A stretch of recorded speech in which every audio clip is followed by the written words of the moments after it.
Okay, so mainit na issue ay ating pag-usapan. So para matuloy na tayo updates, pakibasa na yung Ay, tema at at konteksto. okay, ang ating pong tema ngayon ay talagang very timely. Baha at korupsyon, nakokontrol pa ba? Sa konteksto, nagsimula na naman ang mga pagdinig sa Kongreso at Senado. Nakatutok na naman ang taong bayan sa pakikinig at panonood at sana ay may kasamang malalim na pagsusuri dahil nakasalalay dito ang magiging daloy ng katarungan lalo na sa mga naging biktima ng kalamidad at malawakang pagbaha. Naringgan na natin ang mga pahayag, ang mga sangkot sa mga proyektong ukol sa flood control na depektibong naisagawa o kaya ay nagmistulang multo dahil hindi ginawa. Nagbunyag na rin ang mga kasabwat na opisyal sa DPWH, mga kongresista at senador na alam naman nating maghuhugas kamay upang di masangkot talaga. Ilang taon ng ganito ang sistema at masahol lalo noong panahon ng dating Administrasyong Duterte. Pero lumobo din at nagkabistuhan na sa Administrasyong Marcos. Sino ba ang talo, kundi ang sambayanan na nangangarap na may kapalit ang kanilang buwis ng mahusay na serbisyo mula sa mga nakaupo sa gobyerno at mga proyekto para sa maalawang pamumuhay.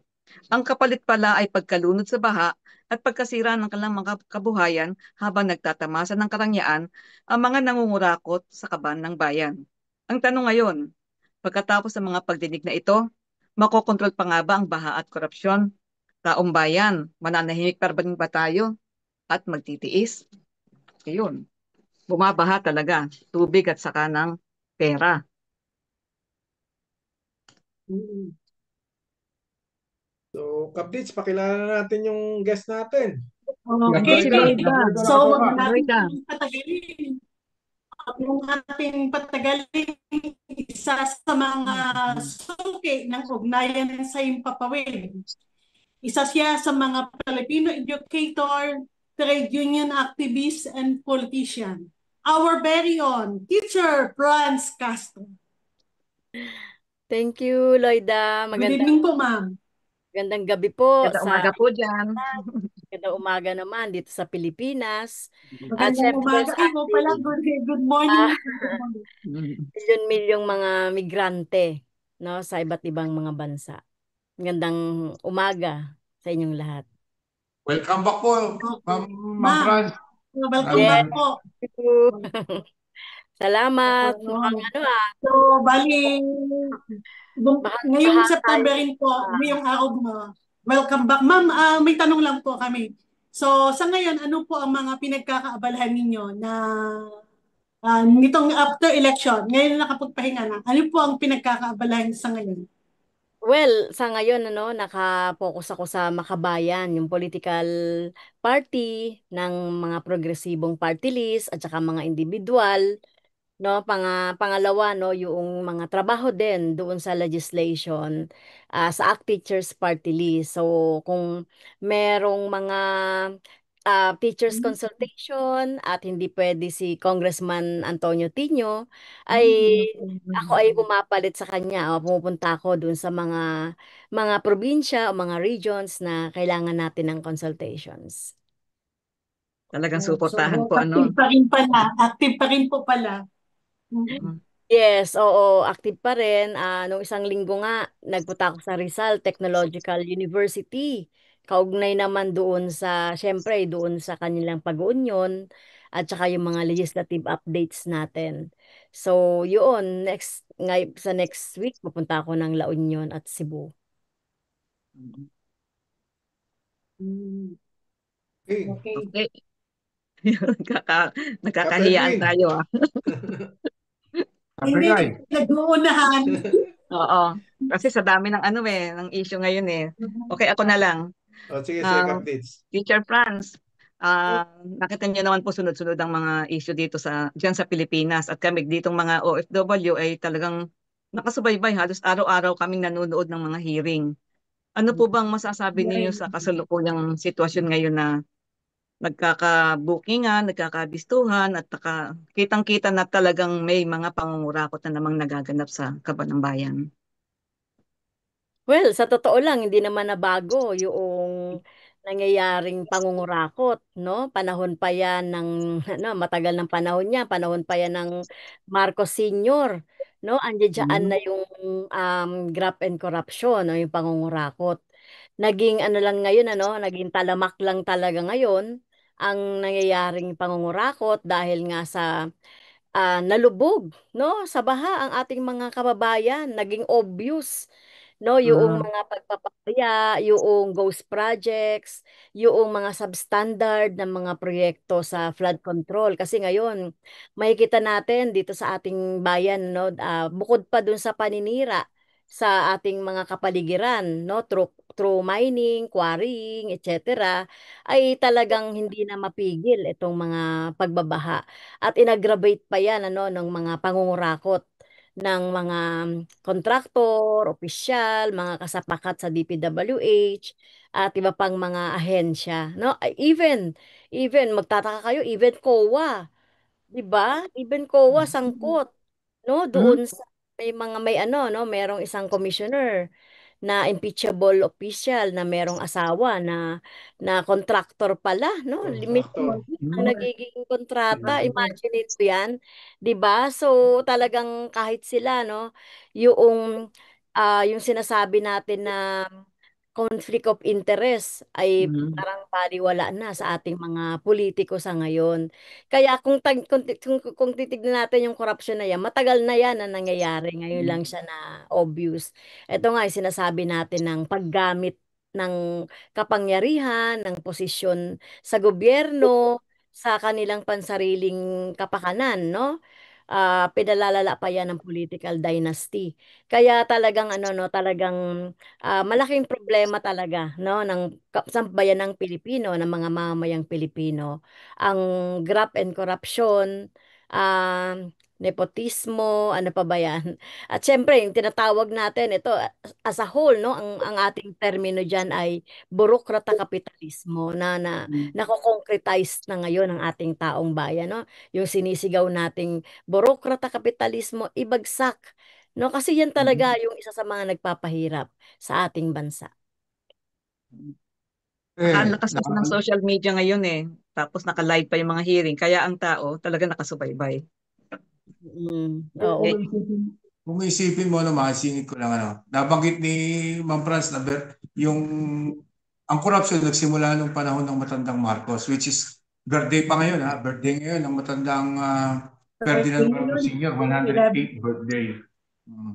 Ibig sabihin, yung kinurakot at kinulimbat ng pamilyang Marcos for the last ng 2 dekada na umaabot na $24 billion. Bay, maning-mani pala dito sa mga DPWH na ito. Kung babasihan mm. natin yung bilyon-bilyong piso na kinukulimbat nila every project lang. Eh kung babasihan mo 1,200 projects, eh kung halagang daang-daang milyon, eh tinalo ang mga Marcos dito sa Nakawan, di ba?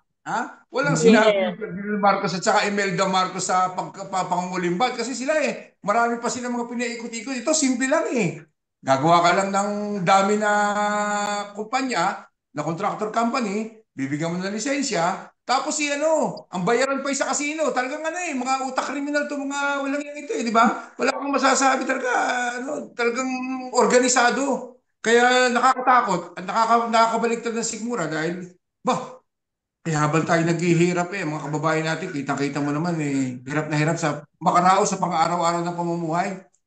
Oo. Bago sumahod ng 400 to 500 pesos, tapos itong mga walang yang ito daan-daang milyon, bilyon ng kita niyo yung isang lamesa puno ng pera samantala kahit mabuhay tayo ng 30 beses hindi natin kikitain yun, di ba Ma'am Franz Castro? Yes, tama ka Edwin, tamang-tama yung tamang-tama yung opening song natin, no? Ang ganda nga eh. Yung opening song natin, talagang kitang-kita. Sabi nga, ito yung ibang anyo ng pork barrel, no? No? Parang barya na lang kay Napoles, no? At saka yung kay Marcos na nakulimbat. So, yun ang nangyari ngayon, Flood control projects naman, yung talagang ginamit para yung mga politiko, mga kontraktor, mga agency, no? Mga tiwaling mga opisyal ng iba't ibang ahensya ay magkamal ng ng magkamal ng ng yaman na hindi naman para sa kanila. Samantala nakikita nila yung taong bayan na talagang maraming mga namamatay, yung kabuhayan nila ay talagang tuwing nagkakaroon ng baha, pagbaha, tag-ulan ay nawawala, yung kanilang mga tahanan nawawasak, no? Samantalang sila ay natutulog sa napakaraming pera.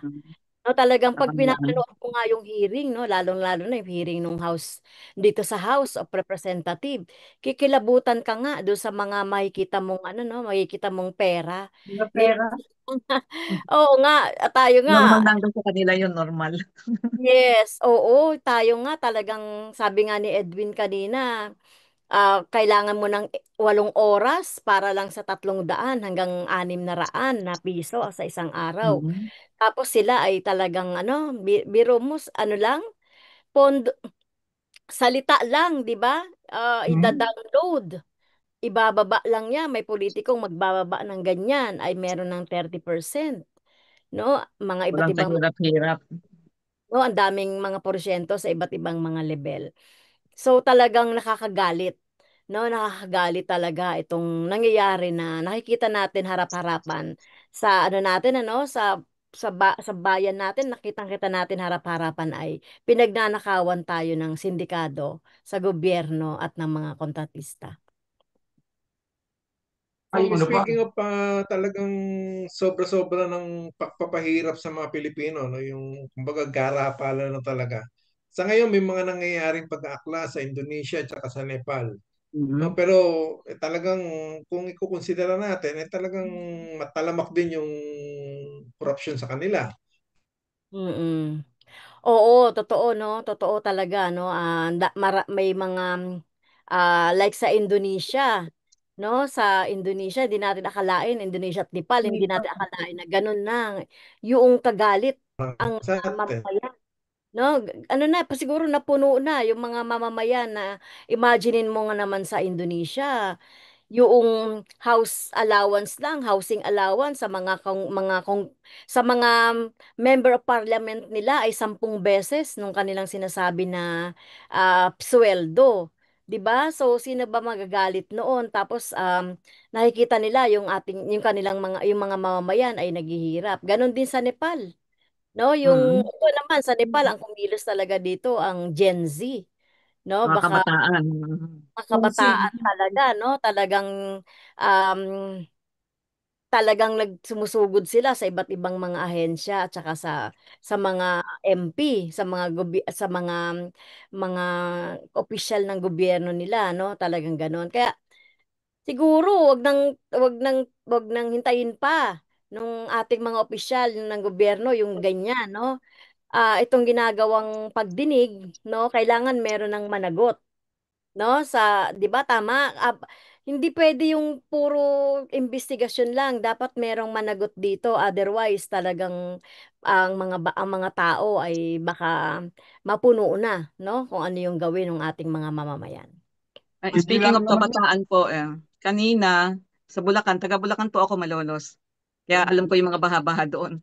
Kaninang umaga po ay naglunsad ng pagkilos, protesta yung mga kabataan natin, mga taga Bulacan State University at saka yung sa aming pahayagan ng eskwelahan, yung Paysetter. Andun po sila sa harap ng DPWH sa Maytikay, Malolos, Bulacan. At napurihan naman yung mga kabataan dahil hindi sila magulo. Talagang nagpahayag lamang sila ng kanilang talagang galit at saka yung kanilang pagkalungkot sa nangyayari sa lipunan na dapat sana ay yung maging huwaran nila sa kanilang paglaki itong mga nakaupo na to, pero ang nangyayari ayun at mga nangungurakot. Kaya natutuwa ako talaga dahil kahit paano yung mga taga Bulacan ay nagigising o patuloy sa pagbumulat ng mga kapwa nila. Yun po. Yes, oo. Dito nga no, bago yung kanina sa Bulacan, 'di ba nakita nyo nga yung pagpunta doon sa bahay ng isang kontraktor, Hmm? no? At nagkaroon ng symbolic talaga no na pagpapakita ng galit ng ating mga mamamayan at paniningil. Tapos sa House of Representatives at saka sa Senado. Kasi di ba, sa mga pagdinig may mga involved na mga senador, no, may mga mambabatas din.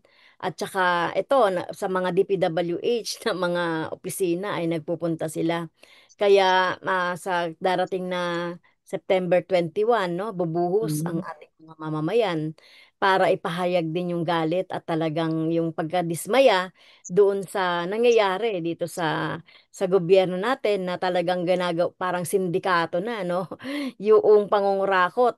Kaya talagang ano na talagang sa September 21 inaasahan natin na malaki libo-libo ang bubuhos sa Luneta para magpahayag kasi kung natatandaan nyo noon, 'di ba, nung sa panahon ni Noynoy Aquino, 'di ba? Ano 'yan, yung pork barrel, yung DAP, no, yung pork barrel na 'yan, milyon ang na-mobilize doon sa Luneta para tutulan ito. Ito ngayon, no, dapat talaga ta, dapat talaga kumilos na ang mamamayan, hindi pwedeng nasa social media lang o hindi pwedeng nasa mga opisina lang o nasa bahay lang. Kailangan natin talaga na ipakita yung ating pagtutol at galit, no? Ito nga tayo ng Pilipino yung pinaka peaceful, no? Pinaka mapayapa sa mga mobilization. Kaya sa ating mga mamamayan, no, hindi na tayo pwedeng manahimik at doon lang tayo nakatutok sa social media. Mabanggit ko lang Bali, yung ano binanggit lang. ni... Ay, Sige, Kaploida. okay. So, hindi, bali, naalala ko lang, no? Ang tita ko, ma'am, naging assistant district supervisor ng DPWH sa Region 6. Pero noon, kakaunti ata ang pera ng Pilipinas, no? Kasi wala man lamang siyang nanakaw. Sana ang pera noon, katulad ng pera ngayon, baka wala ako dito ngayon. Baka siguro may 40 man kami nasasakyan. Kasi ang tita ko naging Nako. assistant district supervisor ng DPWH, ano siya Region 6. Pero marami siyang kaaway. Marami siyang galit. Kasi Kapag kahit mabuti ang yung mga gawain, marami driver na nagagalit. every week, basta every week, ma'am, kumukuha ng gasolina, nagagalit siya. Kasi siyang nag-i-issue ng parang, ano yun, basta request, kukuha ng gasolina, nagagalit siya, sinasabi niya, ano bang ginagawa yun sa gasolina? Kalalagay lang ninyo. Ngayon, hihingi naman kayo. Ano yun, iniinom ninyo? Tapos sabi pa na niya, nandun ako narinig ko talaga, sabi pa niya, ay, dahan-dahan naman kayo, wag naman obvious kung magnanakaw kayo sa kaban ng bayan. Yung hindi disamulado. So parang naalala ko lang na I wish, no, na ang mga hindi sa pagmamayabang, hindi sa pagmamalaki, na I wish sana yung mga engineer ng DPWH, no, may mga ganun pa rin. Yung tita ko ngayon buhay pa rin, retired district supervisor siya, pero ang bahay niya sira na. Bali ma'am, tanong ko lang, sa palagay mo, si BBM, mayroon ba talagang political will na itong mga hearing-hearing at pagbunyag niya sa korupsyon sa flood control, may hahantungan ba? O baka after 1 month, ma'am, limot na naman ito? Yes, magandang tanong yan, Loida. So, mabanggit ko muna, no, DPWH talaga yung number one na corrupt agency, no, among the agency. Kasunod dyan yung mga BOC, no, makasama pa nga sa first five dyan yung DepEd. Kaya talagang, no, talagang, eto nga, sabi nga natin, ang ating posisyon diyan, si BBM ang pinuno nitong sistema na ito, no? Kaya hindi natin pwedeng tanggalin ang accountability niya. Remember, 'di ba? Naupo siya mula 2022 hanggang 2020, hanggang ngayon. Naalala ko nung last 19th Congress, lahat na lang ng budget ay sinicertify as urgent niya. Maalala niyo yon? Lagi Mm. kami minamadali, sinicertify as urgent niya yung lahat ng mga budget.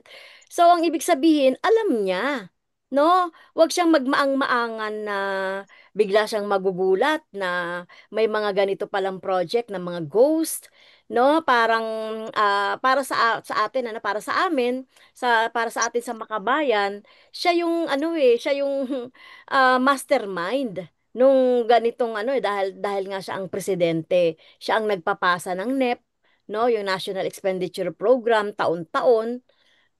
Biro mo nakaligtas sa kanya, pinipirmahan niya yung NEP ay hindi nakakaligtas sa kanya itong mga insertion. Ibig sabihin kahit nasa National Expenditure Program ay may mga naisingit daw o may mga insertions na hindi niya ba alam, no? Kaya talagang tama, Lloyda, no? Hindi natin pwedeng tanggalin sa equation ng corruption itong si BBM dahil siya yung pinuno at siya ang nagbibigay ng budget or ibig sabihin nagpo-propose ng budget ang ehekutibo sa Kongreso, no? Kaya talagang hindi natin pwede siyang tanggalin. At kung seryoso ba, no? Um, Meron ng ilalabas yata na executive order. Hindi, meron na. Parang nakita ko na ngayon, no? Meron ng executive order na bubuuin. Wala daw kasama diyan ng mga politiko, no? Doon sa bubuuin na isang parang independent na, Mhm. na task force para mag-imbestiga. So, hopefully, eto nga, nakita natin meron na raw 18 na kinasuhan sa ombudsman ng DPWH. Kaya kung talagang seryoso ang Marcos administration, ay talagang tuluyan na itong ano no, itong pagkakaso kasi kita na sa sa isa dalawang hearing pa lang at saka sa well mabanggit ko lang ano yung mga expose ni Senator Lacson ay doon pa lang ay dapat ay meron na talagang makasuhan. Ito namang mga ano, ano naman natin daw, Ma'am Franz, na dalawang bahagi ng ating legislatura ang nag-iimbestiga tungkol doon sa issue ng flood control projects. At very obvious na before na magkaroon ng rigudon o palitan ng leadership sa Senado, kita-kita naman natin kung paano na iliko o ilihis ng dating chairman ng Blue Ribbon Committee na si Marcoleta ang issue na lumawig na magkukonek sa mga Dutertes. Ibig sabihin, itong Senado, nung panahon ni Marcoleta, merong dinidepensahan. Merong ika nga kino-cover. At dito naman sa lower house, ganun din naman. Nakita rin natin sa mismo, sa social media at saka sa mainstream media kung paano namang protektahan ng mga congressman yung si Saldico na pinipilit ilabas at magsalita, magbigay ng statement sa mga issue nito dahil lumalabas talagang involved siya at yung pamilya niya sa usapin ng flood control projects. Nakakagulat lamang na sila mismo nag-iimbestiga tapos sila rin naman na nagko-coveran. Meron sila mga kinakampihan at tinataguan, pinagtatanggol. Ito na lang tungkol dito kay Jingo Estrada at saka kay Joel Villanueva. Kung matatandaan ninyo, Ma'am Franz, kung paano sila umarte, kung paano silang may mga pagalit-galit, kung ano, yung si Jingo Estrada, pag naalala ko mga actuations niya, talagang ano hindi ko malaman kung babaliktad ang sikmura ko o ano baga, gusto ko na ipukpok ang ulo ko sa lamesa Tapos lumabas, siya pala yung involved, di ba? At lumalabas pa ngayon sa investigasyon ni Senator Ping Lacson na lahat tumuturo sa kanya. Paano na? Anong kinabukasan ng inaharap ng ating bayan kung ganitong lantaran tayong pinagnanakawan ng daan-daang bilyong piso na dapat sana mapupunta sa interes at kapakanan nating mga ordinaryong mamamayang Pilipino, yung mga dapat na mag-iimbestiga at magtanggol sa interes natin, sila pa pala mismo yung nagko-coveran at sila pa mismo yung mga involved. Ano sa palagay ninyo? Magpapatuloy, ano ba dapat gawin ng mga ordinaryong mamamayang Pilipino? Kasi sabi nyo nga kanina, yung tungkol doon sa kay Napoles, yung PIDAP, 300 million lang involved doon Ito, hundreds of billions of taxpayers' money. Hindi Billion taon-taon. lumala ng sobrang lala. Kawawa na tayo dito, Ma'am Franz. Ano palagay nyo? Oo, totoo Edwin um, hindi natin kasi pwedeng sabihin sa Kongreso na hindi sila pwedeng mag-imbestiga kasi isa sa function ng Kongreso, both houses ay merong silang oversight function para makabuo ng batas. 'Di ba? So hindi natin alam kung titigil na sila kapag nabuo na yung independent na commission na gagawin ng executive order ni President Marcos. So, tignan natin kung ano yung mangyayari. No, ito bago na rin yung leadership ng Blue Ribbon Committee. si Lacson na. So, di rin natin alam kung ano yung mangyayari dyan. So, totoo, no? Tama si Edwin, no? Obvious na obvious yung ah yung Drama. hearing ng both Hmm. houses na parang meron silang tinatago o meron silang pinapaboran, no? Kaya kailangan talaga ng independent. Kaya nga sabi nga namin, no, magkaroon talaga ng separate. Pero kung hanggang saan yan at kung gaano kaseryoso yan, that remains to be seen. No, baka naman ano lang yan, palabas lang yan para, ano, nakikita rin natin na ito, pangalawang ano na huling hati na no ng panunungkulan ni Presidente Marcos. Usually kasi parang pag ganito na, parang lame duck ka na kapag wala kang nagawa sa first 3 years mo. Baka ang iniisip niya or mga sinasabi niya lang na sa atin na hindi pa ako lame duck, ano, kaya ko pang magano Mm. suhitohin itong mga kongresista, itong mga senador na ito. At nagbanta pa nga siya, 'di ba, sa SONA na kailangan daw na ayusin yung budget, kung hindi ay i-reenact. Siyempre, ayaw nating mangyari 'yon. Kaya talagang ano, no, kaya talagang subaybayan natin ito, yung komisyon na yan, kasi talagang gusto natin mapanagot yung mga dapat na yung mga sangkot, no, dito sa korupsyon na ito. Kung maibabalik man yung pera, no, sana maibalik yung pera na nakurakot, no? Kaya kailangan talaga ang ano bang nangyayari para mabago yung sitwasyon? 'Di ba kailangan ng sama-samang pagkilos ng mamamayan, no? Hindi tayo sapat sapat na magagalit lang tayo. Kailangan talaga natin kumilos yung talagang active part doon sa mga mobilization at sa social media naman kung pwede rin yung mga halimbawa katulad ninyo diyan sa iba't ibang mga bansa din. Katulad ng ginawa natin sa impeachment, 'di ba? Kumikilos dito, meron din nagrarally diyan sa iba't ibang mga bansa natin diyan. Mga bansa diyan sa ano, no, kung nasaan ang mga migrante o mga Pilipino. Kaya yun dapat na gawin, no? No? Ma'am Franz, ang tanong po ngayon ng mga taong bayan na yung iba kasi hindi pa nila lubusang naunawaan yung nagaganap ng mga hearing. Akala nila pagkatapos ng hearing na to, ano na naman, wala namang mangyayari dyan. Mapapalitan na naman ng issue, iba na naman ang uupo dyan sa mga hearing na yan. Ano po bang kapupuntahan ng mga hearing na to? Di ba ang sabi nga nila, in aid of legislation.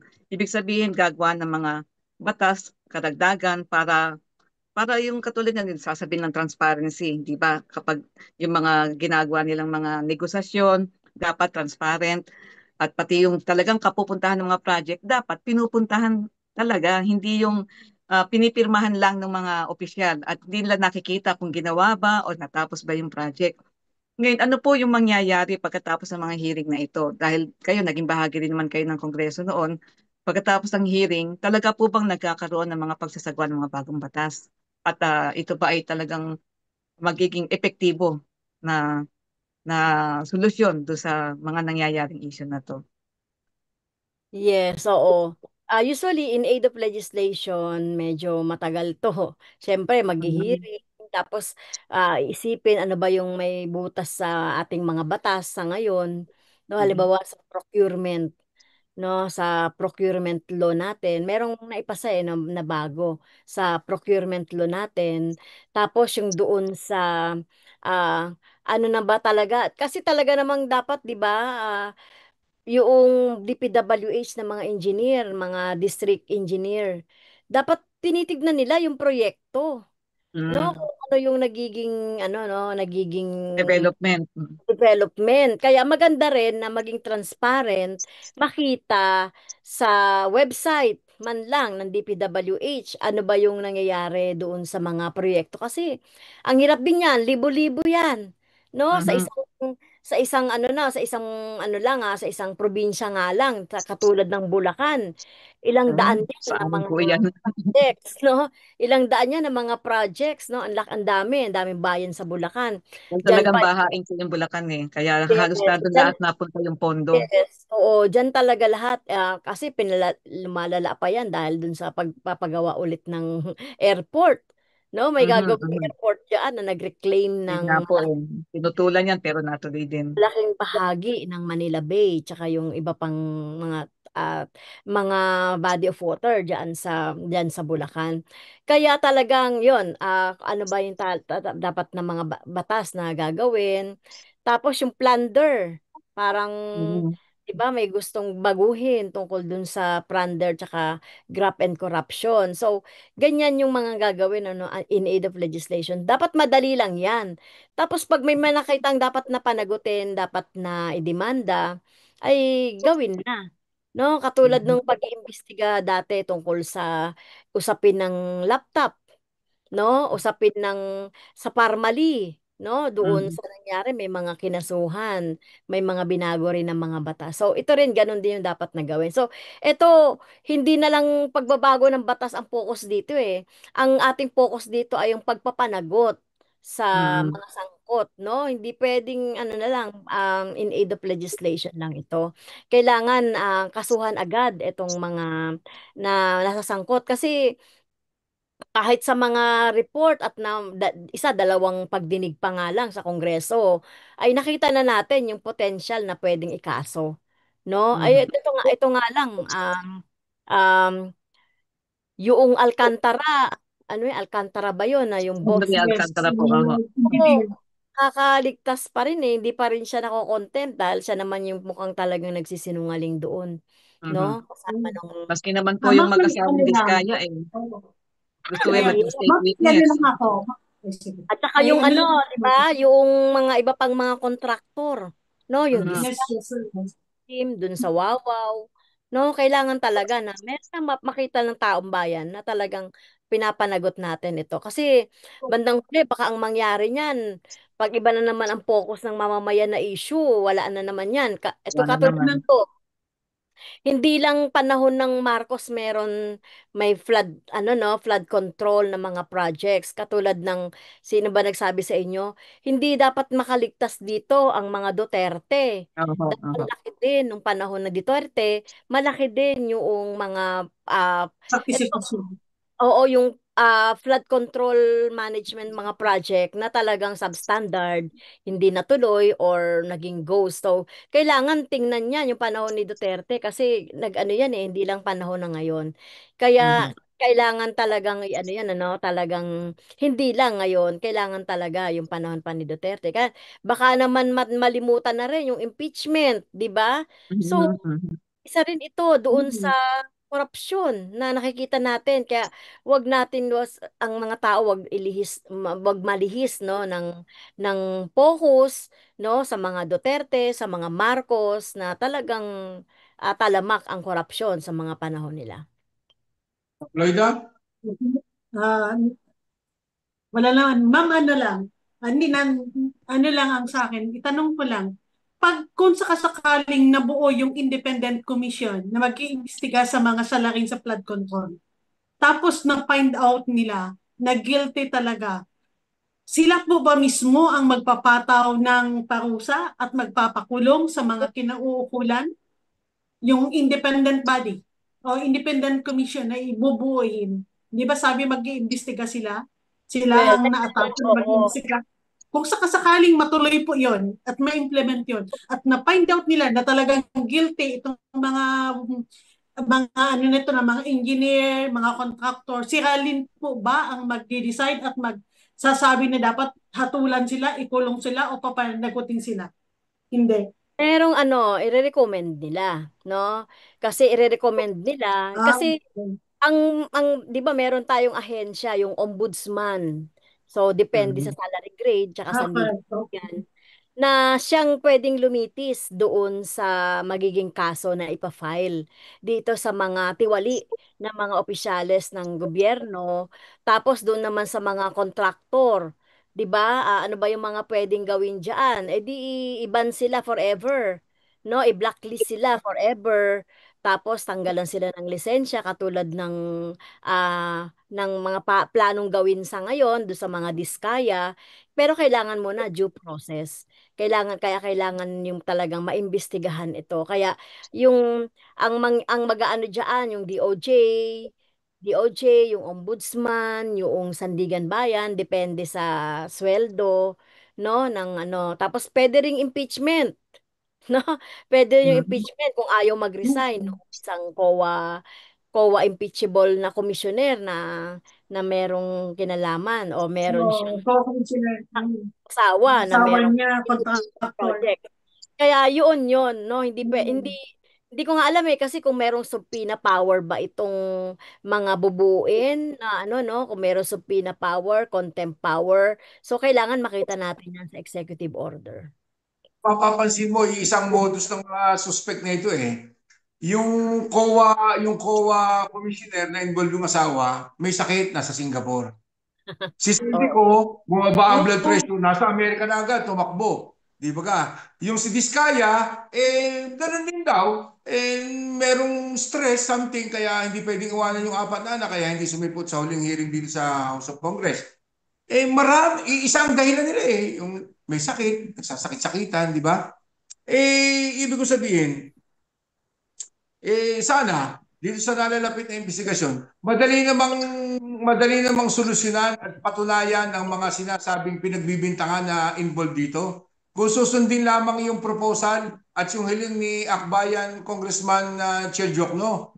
Kung totoo na malinis ang pangalan mo, mag-sign ka ng waiver na bubuksan lahat ng bank accounts mo sa anti-money laundering law, yung bank waiver mo. Tapos ibigay mo rin yung mag-waive ka rin doon sa doon sa telcos, yung SIM card mo, telephone number, lahat ng mga previous na text and SMS na na-receive mo at saka mga tawag mo para matrace kung sino mga huling kinausap mo, kung totoo talaga hindi ka involved sa mga taong sinasabing may connection sa flood control projects. Tapos yung salin, buksan.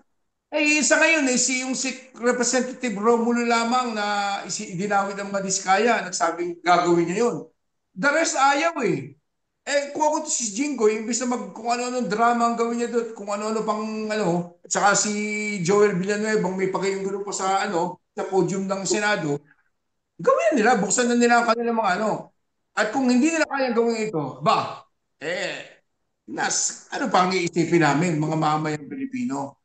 Ha? Well, oo, tama yun, Edwin. Speaking of SALN, kasi nung panahon ni Duterte, nagkaroon ng memo ang ombudsman na parang pinigilan yung paglalabas ng SALN ng mga opisyalis ng gobyerno. So, dapat ngayon sundin na talaga yung RA 6713, no, na ibukas talaga yung SALN kasi hindi pwedeng batas yan na dapat ay transparent, no, sa mga government employees, official itong SALN, no, na kailangan natin. Kaya talagang talagang panahon ni Duterte, talagang na proteksyonan, no, yung sarili niya at saka yung iba pang mga opisyalis sa Kurakot. Ito rin, hindi rin maalis natin yun si Bongo, di ba? Si Bongo, yung pamilya niya rin ay involved din dun or may partnership din do sa mga Diskaya, yung mga project. In fact, yung Diskaya nga, yung mga kumpanya ni Diskaya ay number one na kontraktor sa Davao Region, no, na kasapakat or Ni Duterte. ni Duterte, joint venture ni mga pamilya ni Bongo. Kaya talagang dapat na talagang no, yung mga conflict of interest dapat makita. Wow. Ito nga nakaraang sinasabi, lumalabas pala na yung mahigit 100 bilyong insertion ng Senado na siyempre sa pamumuno ng dating Senate President na Chis Escudero, lumalabas na merong 3 bilyong piso na insertion na ibinigay sa opisina ni Senator Bongo. Ay dapat talagang yan. Bukod doon sa kina Villanueva at saka kay Chis Escudero, di ba pa?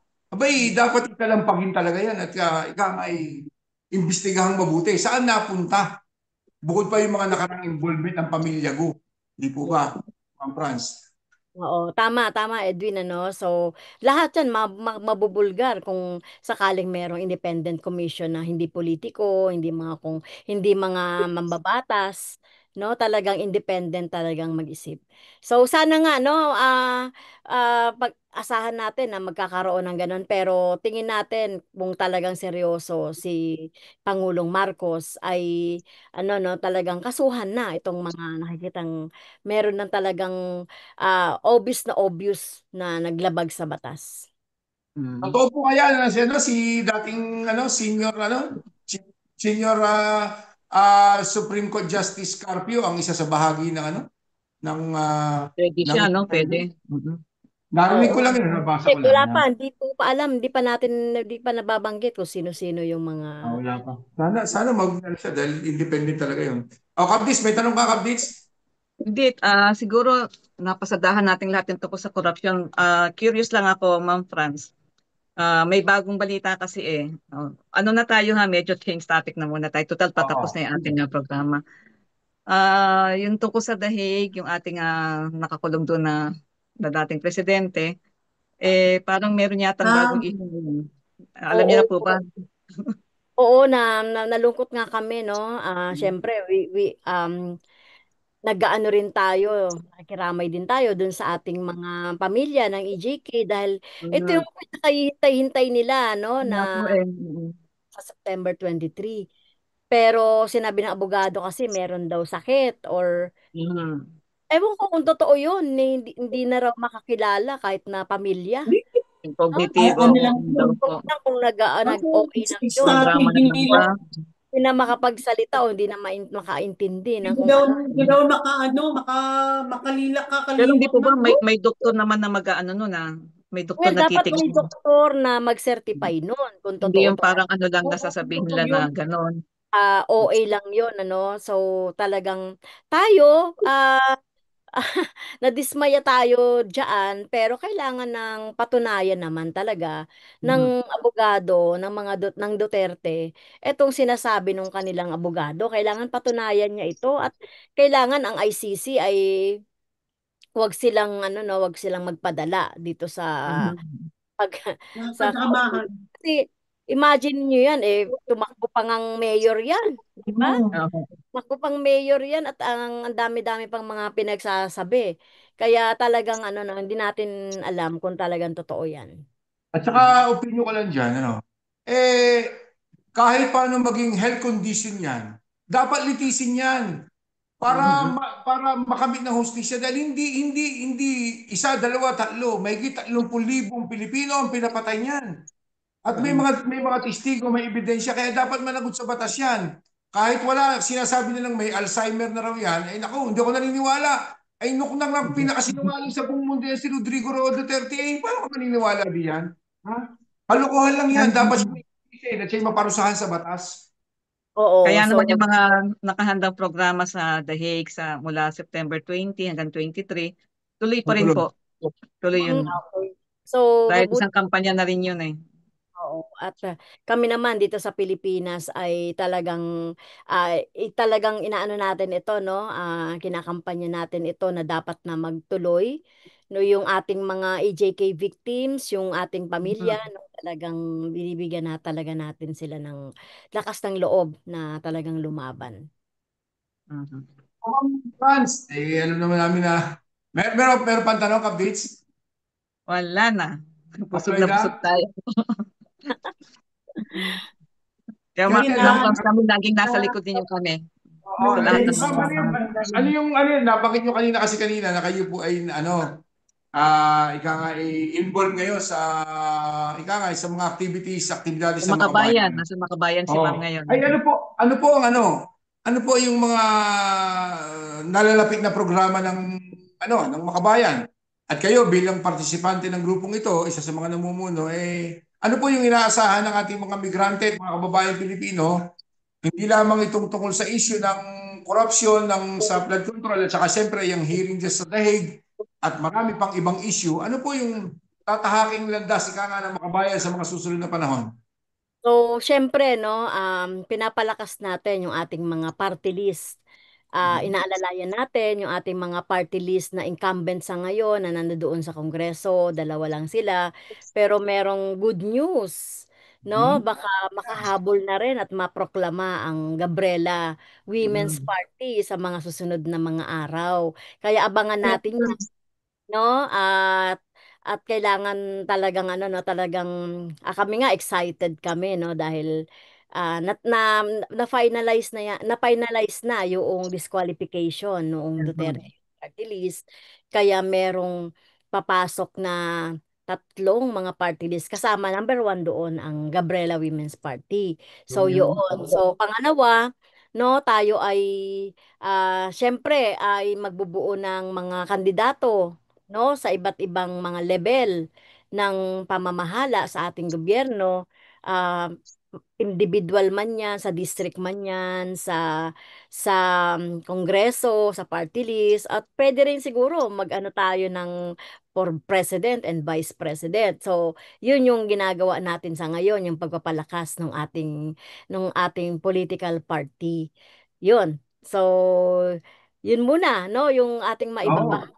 At good news na nga na makakabalik ang Gabriela. Yun. So Yun. Salamat naman at sa least Diyos. alam namin na busy ka pa rin. Ha? Oo, mas busy yata ako ngayon. Ganyan So, talaga ang gawin ng mga tagapaglingkod. Hindi na Kaploida, may habol ka? Wala na, parang minsan sa dami kasi sa ano sa kakapanood ko kasi ng hearing, parang nakukurta na rin ang utak ko. Parang nahihirapan na rin ako. Hindi ko na alam anong sasabihin ko, anong May tatanong sakit ko. sa dibdib, Ano, no? Sakit sa dibdib. Kasi parang, nagsasalasalabid talaga eh. oo, Diyos me. mababaliw na rin ako, ma'am. Na parang ang utak ko, ma'am, na ano na rin, na nawawala na sa tamang lugar ba, ang mga brain cell ko. Ewan, ang hirap. Basta, ma'am, ang hirap talaga. Ang hirap tingnan, ang sakit tingnan. Nakakagalit, ma'am. Oo, tama yung Makakapagmura ka. no, yung mga Nakakapagmura ka. Lalo na pag nakikita mo ang kalamidad, worse ang sitwasyon. Grabe, ma'am. Ang hirap, ang sakit. Nakakagalit talaga. Pero siguro kailangan rin ngayon ng mamamayang Pilipino o ng gobyerno tutukan rin, ma'am, ang reforestation. Wag lang umasa sa flood control na yan. Reforestation kasi ang tubig na yan, ang ulan na yan, galing sa bundok. Kalbo na ang bundok. Sana talagang maging strict sila sa pagpapatupad na pigilan na ang quarry, pigilan na ang mga ano na yan, Mining. mga mining na yan. Kag ma'am, mandatory reforestation talaga. Para meron din after program. 20 years, makarecover. Yeah, hindi, Yun actually lang nga, sana. Kalola, may program ang gobyerno, yung National Greening Program. Ano rin yan, pronto kurakot din yan. No? Kurakot, Ay, ang laki so, na pondo rin dyan. Yan yung Wala sa na tuloy tayo tiwala talaga no sa gobyerno. atin Yung kahit anong gawin nilang programa, alam natin na merong mangyayari sa likod nito. Yun yung masaklap, Yun yung masaklap na, alam mo, every time na maglalabas ng, halimbawa, programa ang gobyerno na para daw sa interes ng mamamayang Pilipino, dahil sa mga pangyayaring ito, tulad yan, yung pagbahang yan, flood control projects na yan, hindi pala natin alam, may pinagdanakawan pala tayo ng daan-daan bilyong piso. So, ano pa yung, paano maibabalik yung tiwala sa mga namamahala sa atin yan? Di ba ka? Ha? Anyway, Ma'am Franz, mensahe naman po sa ating mga kasamang OFWs at saka mga followers sa Ugnayan sa Himpapawid bago tayo magtapos ngayong gabi. Well, thank you Edwin sa atin pong mga kababayan, no, na nariyan sa iba't ibang mga bansa. No, alam ko nga kung gaano kasakit sa dibdib nyo na malaman yung sitwasyon na nangyayari sa Pilipinas. Um, More pa doon sa, 'di ba, maraming mga problema na dinadanas kayo diyan. Tapos makikita nyo pa na yung bahagi ng inyong mga remittance ay kinukurap pa or napupunta sa hindi maayos na serbisyo ng ating gobyerno, ay talagang nagkakaisa po tayo, no, na talagang ibagsak talaga itong mga politiko, mga kontraktor o sino man na nangangungurakot sa ating gobyerno, sa ating pamahalaan. Tayo po ay talagang napatunayan na lang talaga, no, nga sa ngayon yung ating panawagan ng yung ating burokrata kapitalismo, no, na sinasabi, na parati nating sinasabi yan, ay talagang nakikita natin sa konkreto na itong nangyayari na paggamit ng posisyon sa gobyerno, ng impluwensya para sa pansariling kapakanan. Kaya talagang alam ko po kayong mga OFW, may mga migrante ay nagsisikap talaga, no? Honest to goodness ang inyong ginagawang pagtatrabaho sa abroad para lang mabuhay yung inyong pamilya. At ito pa, malalaman natin yung ating gobyerno ay ganito ka-inefficient. Kaya magkaisa po tayo, no, para tutulan itong mga nagaganap na korupsyon, no, magagawa niyo po yung iba't ibang mga pamamaraan. Ayan, kung meron kayong pwedeng gawing pagkilos diyan sa inyong mga lugar, during yung mga free time ninyo, ay gawin po natin, ano, para makatulong ito na sabihin sa buong mundo na tayo ay mga mamamayang Pilipino na hindi natin tinotolerate itong korupsyon, no? At muli, mag-ingat po kayo sa inyong mga gawain diyan, at kaisa niyo po ang makabayan, kaisa niyo po ang mga progresibong mga party list sa iba't iba ninyong ano, no, iba't iba ninyong mga issue. By the way, mamaya pala, no, Department of Migrant Workers yung isasalang sa budget. Abangan niyo po 'yan, no, kung ano yung mga programa para sa ating mga migrante. So, yun lang po, at muli magandang gabi sa inyong lahat diyan. Magandang umaga naman dito sa Pilipinas. Maraming salamat po, Ma'am Fran Castro. Hanggang sa ulitin. Thank you po. Thank you. Salamat po. Good morning. God bless you. Thank you anytime. Salamat po. Okay.